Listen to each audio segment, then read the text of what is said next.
Welcome to my educational channel విద్యా ఉద్యోగ సమాచారానికి స్వాగతం. డైలీ జీకే క్విజ్ క్వశ్చన్స్లో ఇవాళ 398వ వీడియో మీ ముందుంది. జనరల్ అవేర్నెస్ కావచ్చు, general studies, general knowledge, basic సమాచారం అంతా కూడా ఈ వీడియోస్లో అందించడం జరుగుతుంది. వీటితో పాటు ముఖ్యమైన కరెంట్ అఫైర్స్ కూడా మరి అప్డేటెడ్ ఇన్ఫర్మేషన్ ఇస్తున్నాను. మరి మీ కాంపిటేటివ్ ఎగ్జామ్స్కి పూర్తిగా ఉచితంగా ఈ సమాచారాన్ని ఉపయోగించుకోవచ్చు. ప్రతిరోజు 10 క్వశ్చన్స్ మాత్రమే ఈ వీడియోలో అందించడం జరుగుతుంది. ఈరోజు కూడా మనం important 10 questions, previous questions, expected questions ఈ వీడియోలో డిస్కస్ చేద్దాం. Question number 1.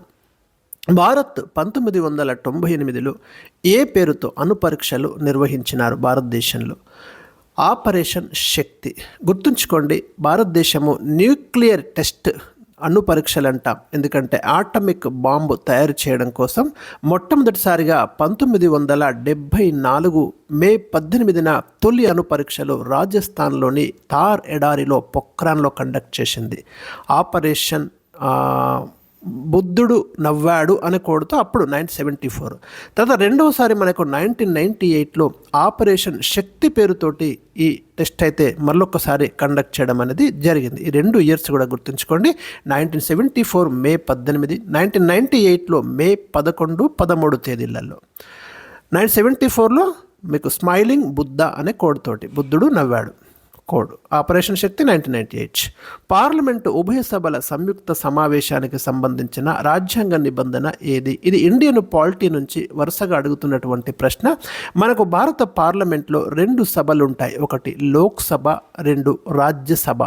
లోక్సభను దిగువ సభ అంటాం, రాజ్యసభను ఎగువ సభ అంటాం, కౌన్సిల్ ఆఫ్ స్టేట్స్. ఏదైనా ఒక బిల్లు ఒక సభలో పాస్ అయి 2 సభలో కూడా పాస్ అయి తర్వాత అది ప్రెసిడెంట్ దగ్గరికి వెళ్ళి చట్టంగా మారుతుంది. కానీ కొన్ని సందర్భాలలో ఒక బిల్లును ఒక సభ ఆమోదించి 2వ సభ ఆమోదించకపోతే మరి అలాంటి ఇంపార్టెంట్ బిల్లు అయి ఉంటే అది ఖచ్చితంగా రాష్ట్రపతి ఏం చేస్తారంటే ఈ 2 సభల్ని సమావేశపరిచి కన్విన్స్ చేసే ప్రయత్నం చేస్తాడు. దాన్నే మనం ఉభయ సభల సంయుక్త సమావేశం అంటాం. భారత రాజ్యాంగంలోని 108వ నిబంధన ప్రకారం రాష్ట్రపతి మరి ఉభయ సభల సంయుక్త సమావేశాన్ని ఏర్పాటు చేస్తే దానికి అధ్యక్షత వహించేది మాత్రం స్పీకర్. చాలాసార్లు అడుగుతున్నాడు, పార్లమెంటు ఉభయ సభల సంయుక్త సమావేశానికి ఎవరు అధ్యక్షత వహిస్తారు? Answer speaker. ఎవరు ఏర్పాటు చేస్తారు? ఆన్సర్ రాష్ట్రపతి. మొట్టమొదటిసారిగా 1961లో ఈ ఉభయ సభల సంయుక్త సమావేశాన్ని ఏర్పాటు చేయడం అనేది జరిగింది. Question number 3. రాష్ట్ర శాసనసభ ఆమోదించిన బిల్లును కొన్ని సందర్భాలలో పరిశీలన నిమిత్తం గవర్నర్ ఏ నిబంధన ప్రకారం రాష్ట్రపతికి పంపిస్తాడు? రైట్.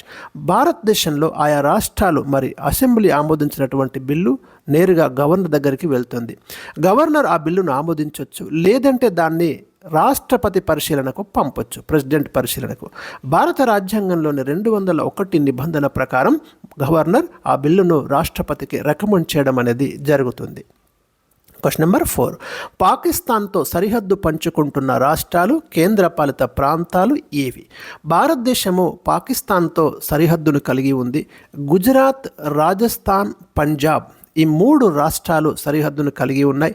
జమ్మూ కాశ్మీర్, లద్దాఖ్ ఈ 2 కేంద్రపాలిత ప్రాంతాలు కూడా పాకిస్తాన్తో మనకి బార్డర్ లైన్ అయితే కలిగి ఉన్నాయి. గుర్తుంచుకోండి, మనం 3323 కిలోమీటర్ల సరిహద్దును పాకిస్తాన్తో కలిగి ఉన్నాం. 4096 కిలోమీటర్ల సరిహద్దును బంగ్లాదేశ్తో కలిగి ఉన్నాం. భారతదేశము సుదీర్ఘమైన సరిహద్దును ఏ దేశంతో కలిగి ఉంది అంటే ఆన్సర్ బంగ్లాదేశ్. భారతదేశము అతి తక్కువ సరిహద్దును ఏ దేశంతో కలిగి ఉంది అంటే ఆన్సర్ ఆఫ్ఘనిస్తాన్. Question number 5.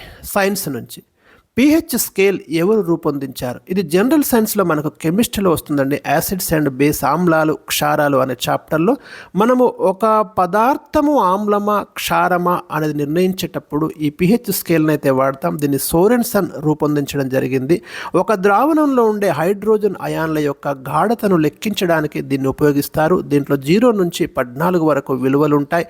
0 నుంచి 6 కనుక వాల్యూ ఉంటే వాటిని యాసిడ్స్గా మనం గమనించాలి, వాటిని ఆమ్లాలు అంటాము. 7 కనుక ఉంటే దాన్ని తటస్థ పదార్థం అంటాము. 8 నుంచి 14 మధ్య వాల్యూ ఉంటే వాటిని క్షారాలని పేర్కొంటాం. గుర్తుంచుకోండి. క్వశ్చన్ నెంబర్ 6, బీహార్లోని గయా జిల్లా పేరును ఎలా మార్చారు? రీసెంట్గా బీహార్లోని గయా డిస్ట్రిక్ట్ యొక్క నేమ్ చేంజ్ అయింది, గయాజీ అనే పేరుతో పిలుస్తున్నాము. గయా అనేది గౌతమ బుద్ధుడు జ్ఞానోదయం పొందినటువంటి ప్రదేశము. దీన్ని మనం బోధిగయ అంటాం. బౌద్ధులకి పవిత్రమైనటువంటి స్థలం ఇది. క్వశ్చన్ నెంబర్ 7, భారత ప్రధాన భూభాగాన్ని ఈశాన్య రాష్ట్రాలతో కలిపే సన్నని కారిడార్ను ఏ పేరుతో వ్యవహరిస్తున్నారు? ఇది కంటిన్యూస్గా వార్తల్లోకి వస్తుందండి. ఈ ప్లేస్ని మనం చికెన్ నెక్ అంటాము. ఈ ఈశాన్య రాష్ట్రాలు ఏవైతే ఉన్నాయో మరి మెయిన్ భారత భూభాగంతో కనెక్ట్ చేయడానికి ఒక సన్నని ఇరుకైనటువంటి పార్ట్ ఉంది. దీన్నే మనం చికెన్ నెక్ అంటాము. కోడి మెడ ఆకారంలో ఇది ఉంటుంది. ఈ చికెన్ నెక్ మీద కనుక విదేశాలు ఆధిపత్యం సంపాదిస్తే మనకు ఇటు కనెక్టివిటీ అనేది చాలా డేంజర్ జోన్లో పడుతుంది. కాబట్టి ఈ ప్లేస్ని కాపాడుకోవడం ఇండియాకి చాలా చాలా ఇంపార్టెంట్ అని చెప్తున్నారు. ఇది భూటాన్, నేపాల్, బంగ్లాదేశ్ మధ్య గల భారత భూభాగం. క్వశ్చన్ నెంబర్ 8 కొంచెం సీరియల్ అటిట్ అయిందండి, నో ప్రాబ్లం. విజయనగర సామ్రాజ్యాన్ని ఎవరు స్థాపించారు? మనకు దక్షిణ భారతదేశంలో మరి ఒక ఏర్పడ్డటువంటి సామ్రాజ్యాలలో విజయనగర సామ్రాజ్యం ఒకటి. 1336లో విద్యారణ్య స్వామి ఆశీస్సులతో ఇక్కడ హరిహర బుక్కరాయలు, సంగమ వంశానికి చెందిన హరిహర బుక్కరాయలు ఇక్కడ విజయనగర సామ్రాజ్యాన్ని ఏర్పాటు చేయడం జరిగింది. వీరి తొలి రాజధాని అనెగొంది. తర్వాత తుంగభద్ర నది ఒడ్డున విజయనగరం నిర్మించి అక్కడికి రాజధాని మార్చారు. ప్రస్తుతం బళ్ళారి జిల్లాలో ఉన్న హంపి ఒకప్పటి విజయనగరం. క్వశ్చన్ నెంబర్ 9, సంస్కృతంలో మధుర విజయం అనే కావ్యాన్ని రచించింది ఎవరు?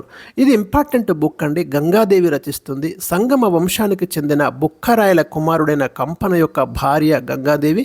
కంపన మధురైని జయించినప్పుడు ఆ విజయాన్ని పురస్కరించుకొని గంగాదేవి మధురా విజయం అనే కావ్యాన్ని రాయడం జరిగింది. క్వశ్చన్ నెంబర్ 10, విజయనగర సామ్రాజ్యాన్ని పాలించిన సంగమ వంశంలో అందరికంటే గొప్పవాడు ఎవరు? మనకు విజయనగర సామ్రాజ్యాన్ని 4 రాజవంశాలు పరిపాలిస్తున్నాయి. సంగమ వంశం, సాలువ వంశం, తులు వంశం, అరవీటి వంశం.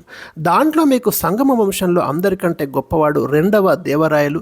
తులు వంశంలో గొప్పవాడు శ్రీకృష్ణ దేవరాయలు. 2వ దేవరాయలనే మనం ప్రౌఢదేవరాయలని కూడా పేర్కొంటాం.